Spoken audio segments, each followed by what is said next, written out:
I would so much rather be bald than have them pipe in fake crowd noise for my matches because nobody cares.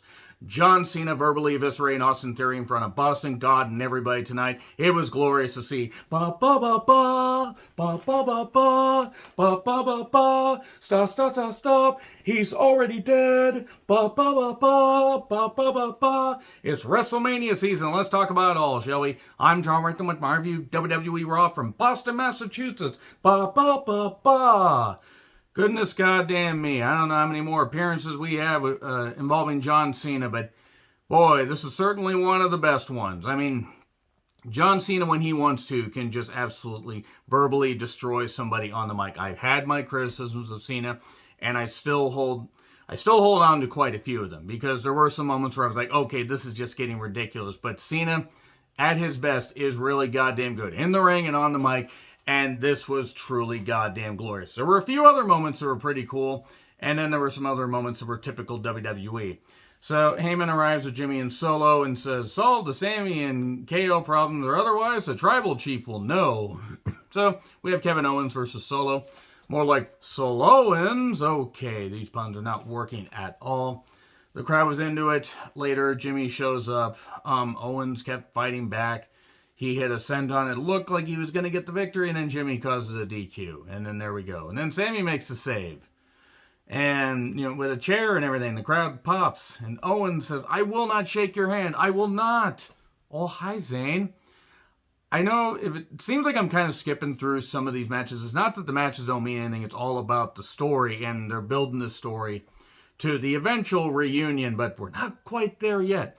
The match was fine. It was what it was, but it was more about the underlying and overlaying. And, the story is basically just hovering over like a dark cloud, like it's going like this, like it's going to be a face hugger right on us. God, stupid eggs. Blah. Okay, I'm sorry. I'm having a little bit of fun here because I'm a little bit slappy from being so tired. And also, this was one of the highlights of the show. What wasn't a highlight was Lashley having to put up with more of this Bray shit. Hey, Bray, why would you send Uncle Howdy and all this stuff? Why don't you challenge me? And then the screen goes all spoopy behind him. Lashley deserves better than this. Speaking of deserving better than this, Carmella and Chelsea. Yes, I know there are people that find this entertaining. That's fine. Find as entertaining as you want. Them as a team. Dear God, what ancient totem did I defile to deserve this? Speaking of things that nobody deserved, to watch Bianca have to be competitive with Carmella, who Carmella's wrestling basically has caused a massive regression as far as the perception of women's wrestling in WWE. She's not the only one, but she is rotten. She is absolutely rotten. This went about 5 times as long as it needed to. Chelsea kept interfering. A KOD 1, 2, 3. I get the point. I get what they were trying to do, but they need somebody far more competent than Carmella and Chelsea. And then Asuka stops the beatdown, running down in heels. Please step on me with those heels. What? I didn't say that. You didn't hear that. And she missed Chelsea. You'd think she'd be used to getting in the anyway. Then she stares down Bianca. And we've got the Mania match settled. That being said, I think that could end up being one of the best matches of Mania weekend. And Sammy basically is talking to Owens and says, look, neither of us can do this alone. Look, we don't have to like each other. We just have to team up to do this. And Owens says, no, stop. Don't do this anymore. Go away. Go over there. Go off screen. I don't care. As long as the camera doesn't see you, as long as I don't see you. So, and then we get a Rhea pre-tape where it's time for complete and utter eradication. And Imperium wasn't even on this show to implement the final phase of their plan. Miz TV. Okay, I'm sick of Miz. I know why they did this, but I had a few questions going into this. One, Logan Paul and Seth Pheasant Rollins were having a face-off. Miz doesn't like Logan Paul. They had a match at SummerSlam, and he was knocking him before and since then. Why is Miz suddenly seemingly buddy-buddy with Logan, or at least, more buddy-buddy with him, and whatever, I don't care. Logan Paul shows up to chorus of boos, and look, he should get a chorus of boos because he's an NFT scammer. He filmed that body in the Japanese forest, and also he's a pig abandoner, and he's just a general piece of shit, and honestly hope Jake Paul got massive CTE and is unable to really be a competent human being again after that fight, that boxing match, because he's a boxer. I hope he really did get severely damaged, because both of them deserve that, because they're both shit people. Now, he embraced this, and I will give him credit. He is a natural at this and a natural at getting people to dislike him. And then, whoa, Seth Pheasant Rollins shows up, and he basically, he just lets the fans cheer him on and sing a song, and then Logan and Miz try to run down the crowd. Yeah, now you're just provoking Boston. Boston's a really passionate city about sports and wrestling. And there's fuck you Logan chants that they really tried to quiet the crowd, or quiet the crowd noise, like cut the mics and everything.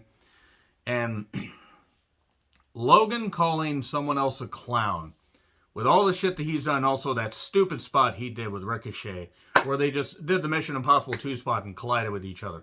One of the dumbest spots I've seen in a WWE match in years. And there were people that liked it, and that's fine. He's calling someone else a clown, and he dares to do that when he's done all the shit that he's done. And people still defend him, and he's a millionaire, a multimillionaire. As proof that some of our youth are really goddamn stupid and probably shouldn't be allowed in public society. So anyway, this was a mess, and it basically ended up with Logan Paul hitting the one lucky shot on Seth Pheasant Rollins and everything, and whatever. Miz is the host of Mania. Okay, cool. I mean, it did what it needed to do. I just don't care about this match. Recast of Bork and MVP. So Ollie's in the crowd with motivational signs. They are turning him into a goof. Apparently he is a hippie now. Peace, love, and waiting out my contract. Ziggler lost to Edward James Olmos. After Ollie got him a match and everything. And this is pointless. Edward James Olmos is bad. He is really bad. MVP tries to hype up the match. And then the Maximum Male Models, Baron Corbin, Otis, and Gable are in the same segment, and I want this company sold immediately, and I want all these gimmicks gotten rid of. I don't want the people fired. I just want the gimmick. Or fire the writers that came up with this shit. Barry, fire them. They deserve to be fired for going. Maximum Male Models is one of the most embarrassing things that's happened on WWE TV in a while. Maybe Vince should have stayed in charge. That meant Maximum Male Models wouldn't have been on. Whatever. So fucking stupid. This is the type of 90s comedy bullshit that we need to leave behind. And they got just as much bad shit in NXT. They really need to cut that out. There's nothing wrong with having a little bit of entertainment, that is. That only helps if you have entertaining characters. So, again, whoever keeps putting these people on TV deserves to be fired, is what I say. Heyman says that Roman will blame you, Jimmy, if Jay isn't here, if Jay doesn't join the bloodline again. Doesn't rejoin, tell him where his allegiances lie. Fourth match, Balor with Judgment Day. Unfortunately, that means Dominic is there. Versus Gargano. Oh, hell no. I don't care if these guys can do the moves. I don't care about Gargano anymore. Dexter Lumis shows up a couple minutes in. Edge, his music hits way late. I mean, like way late in the match. Far later than this match deserved to go.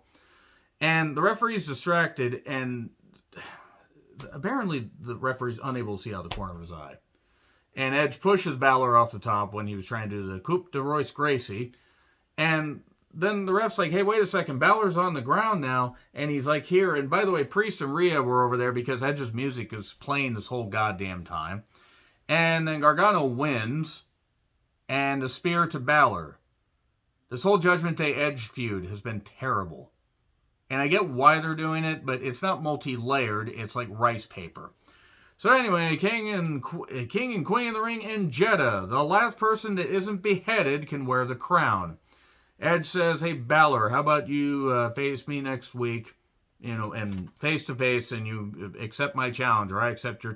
Some of these challenges getting accepted. I really have stopped. I'm glad that Edge is getting to do what he wants to do, and I know his body can't take much more, and he's retiring soon, but...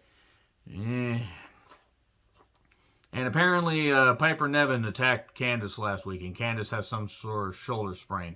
I hope it's a storyline because I don't want her hurt, but honestly, if Candice is off my television just for a kayfabe reason, that's fine.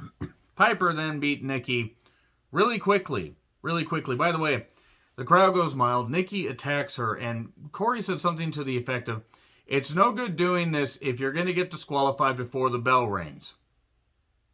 Then Corey Graves' tattoo ink is sunk into his head. His CTE-ridden brain, what's left of it.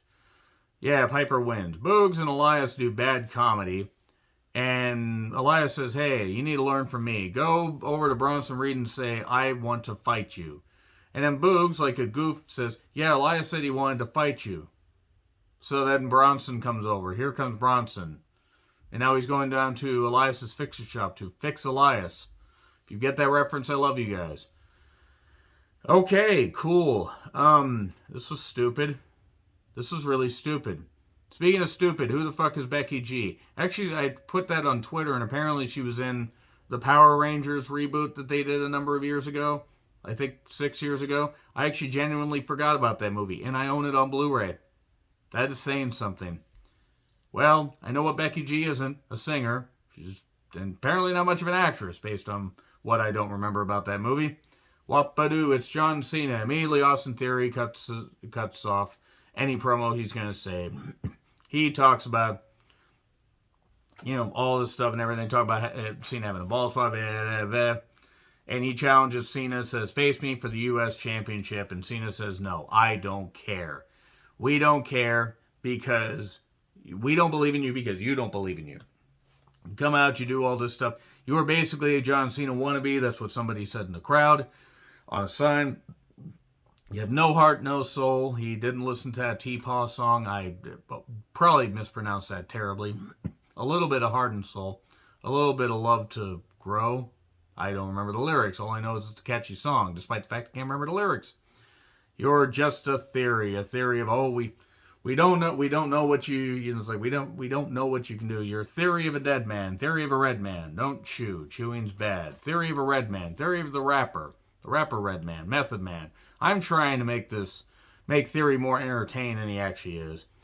And then Theory mentions his bald spot. "Me and your heroes are always disappoint you." And then bald, instead of piped in crowd noise, he says, "You know what? You got the fans into it. So if you beat me, you lose. If you beat me, you lose. Because then you got to, or if you beat me, you lose. If I beat you, you lose everything. If you beat me, you lose everything because you got to come out the next night without me to prop you up and face the most vile crowd in WWE of the year, the Raw after Mania." And Cena knows about that. And he just destroyed him. "Yeah, I'll face you, and guess what? I'm gonna beat you." And here's the thing: if Cena wins the title from Austin Theory, I don't know what the hell they're gonna do. And I hate to say it, Austin Theory beating, it's basically it's a make or break thing.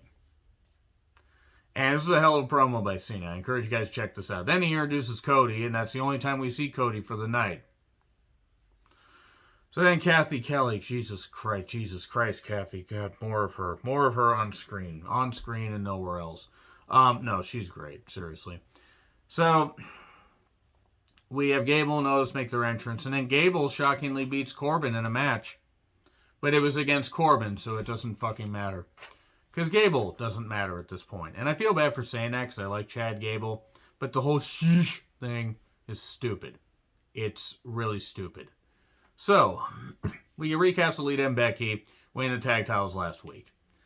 And the new Dungeons & Dragons, by the way, I know it looks like shit.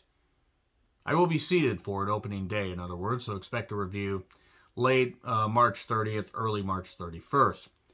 Miz and Marie's Top Gun parody.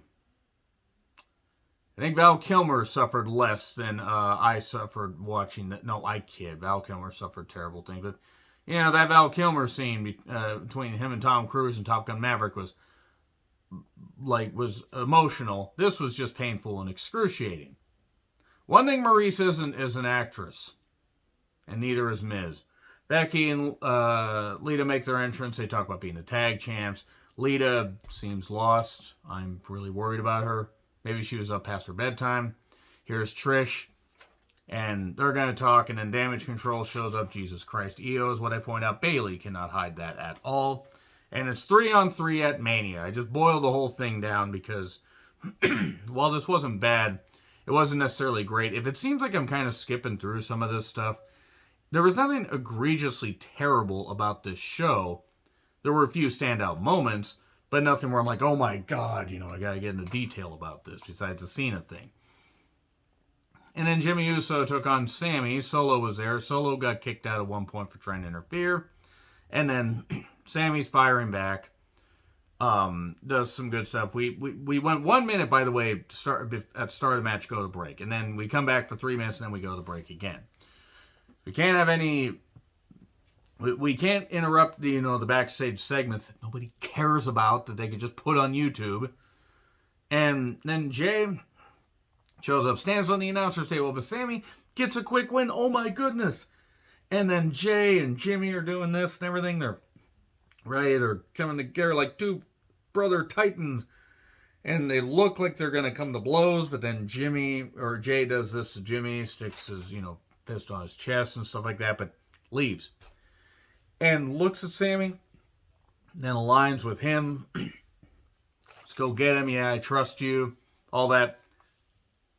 Anybody that did not see this coming has never been outside. I mean, I'm just saying. I'm not saying it wasn't cool. The crowd popped when they hugged. They popped. And I'm like, oh, they got him. They got him. They goddamn got him.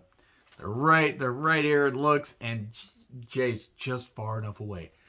Boom! Super kick. Throws Sammy in the ring. They start beating him down. Here comes Cody, because Solo's back there. And Cody gets his music and everything. Doesn't do the pyro and the full entrance like Rhea did before saving Bianca on that NXT episode.